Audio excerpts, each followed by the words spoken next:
What's up guys, and welcome to your third Blender tutorial in my series of Blender tutorials. Last time I learned you about adding textures and materials and colors to your objects, and this tutorial is actually going to be on animations. And right now we're not in the actual animation window, so up here you click this button and say animation. Now you'll be transferred to this page right here, and you see that looks different. And also you might have noticed that you are being that your object is being set in a wireframe mode. We don't want it in wireframe mode, so you go down here and select solid to put your to change the draw type of your object to solid.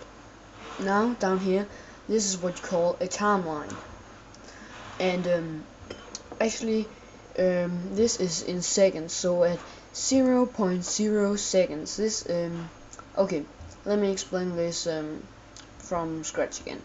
This down here is the timeline, and you know, each single second in between these seconds down here, you see 0.0 is the checkpoint, 0.5 is the checkpoint, and you see in between 0.0 and 0.5 there's a lot of other seconds that has not been drawn in, you know, 0.1 and 0.2, and that's it, but that has not been drawn in.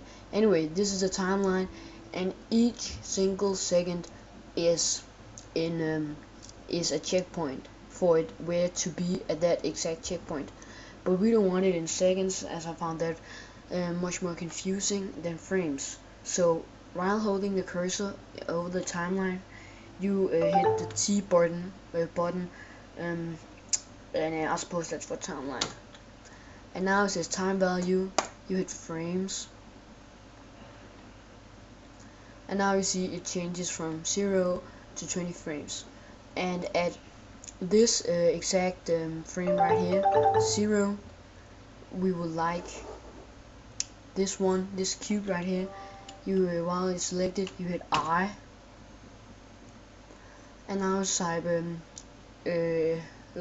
LOC for location.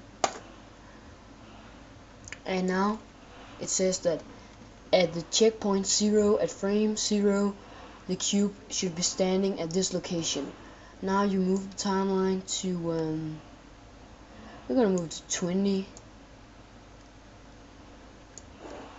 and now you move the cube to something like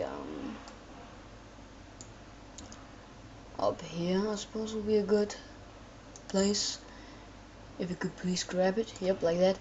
And now again hit the 0 key just to check that the cube is still inside the camera's viewport.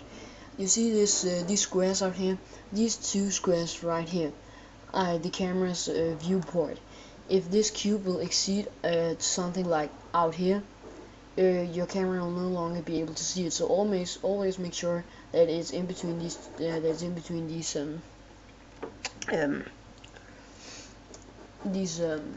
what do you call it, these squares. And if you want, you know, to move the cube out of the camera's viewport and still being able to see it with the camera, you just have to move the camera too. Anyway, hit 0 again to get rid of that. And now we are at frame 20. It'll say insert key location. So now it'll say that from frame 0 to 20 it'll move until it hits frame 20, where it'll stand there. You know, if you click this button right here now and then click the play button, you'll see what I mean. Now you see that the cube is moving.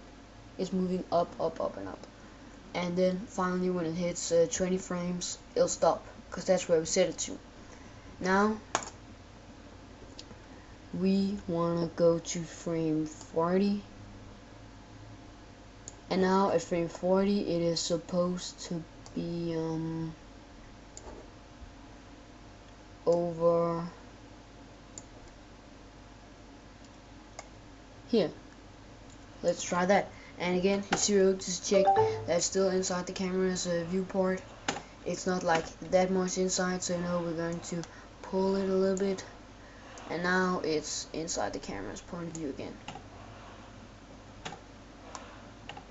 And now you hit I again while we have this object selected, and hit lock for location. And yeah, this is just a very basic animation that takes like really 0 time, so yeah, we'll not be building further on this animation right now because this is just a test animation. You can try for yourself making longer animations, but there's one more thing I want to discuss. Also, now if you move to frame 60 or somewhere around that, and you hit R to rotate the cube. See, now the cube is rotated. Now it's a I rot for rotate. So now it says that at frame 60 it's supposed to be at this rotation point too. So yeah, that's actually that. And now for rendering your animation too. To do that, you go up in the render tab right here. You hit render settings. And yeah, I'm getting a lot of MSN messages right now. I think I better answer them. I'm sorry about that. In the tutorial, yeah, that's kind of embarrassing.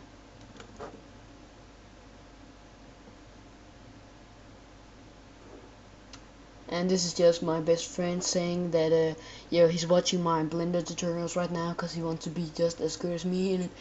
And I asked him, so are you learning something? He said, yeah, a little, but I'm not so good at selecting the objects. Oh, like that. Fuck, I'm bad at making all the sides good. And now some girl from school, she said, are you there, honey?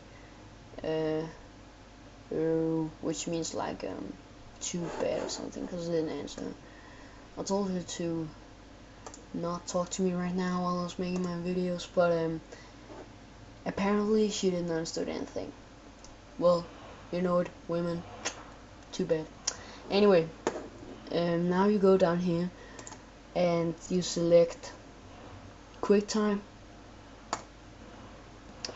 and this will when you render your animation. Now you just hit OK to this.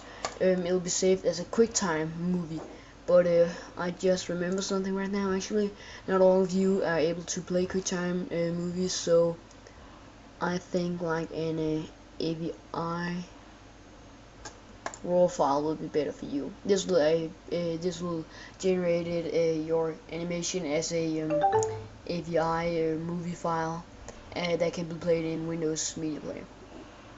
So now you just hit anim, and it's going to take a long time, so I'm going to put my video on pause right now. Okay, so now my animation has finally rendered, and once you also have to, you can go into your local disk, and once you get to the local disk, you should have a folder. If you haven't changed anything in the installation, if you just made a basic installation, click next and all that shit like me, then you should get a TMP folder right here for temporary folder.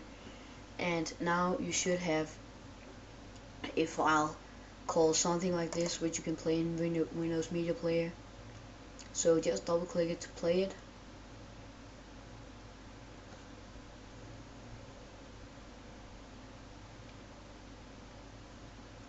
And I'm sorry that Camtasia Studio makes my computer so laggy, but hey, that's the way it is.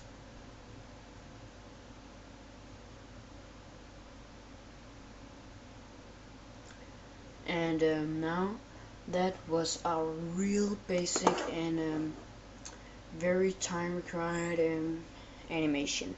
I don't know why it takes a long time to render such a newbie animation, but yeah, that's just how Blender is made. Well, sure, our computers are just too slow to handle it. I don't know, but I don't think so. Anyway, that's your tutorial on how to create animations and how to render them. Yeah, I guess I'll just see you in my next tutorial.